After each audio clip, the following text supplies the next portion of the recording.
Sir, आंतरराष्ट्रीय विमानतळाची पाहणी करण्यासाठी आले. एकीकडे पाऊस मोठ्या प्रमाणात आहे. कशा प्रकारचं काम या झालेलं आहे आणि येणाऱ्या काळात लवकर कसा खुला होणार आहे?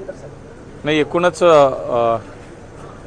या विमानतळाची पाहणी करण्यासाठी आमचे मंत्री माननीय नायडूजी आणि आम्ही दोघेही आज या ठिकाणी आलो आहे.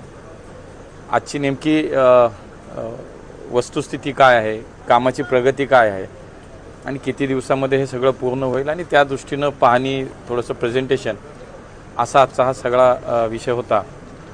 मला असं वाटतं की खूप चांगल्या पद्धतीनं वेगानं काम सुरू आहे आणि मार्च 2025मध्ये खरं तर हे विमानतळ सुरू होऊ शकतं. आजची ही जी काही परिस्थिती पाहता आणि तशीच तारीख आत्ता या ठिकाणी सांगितली गेली आहे.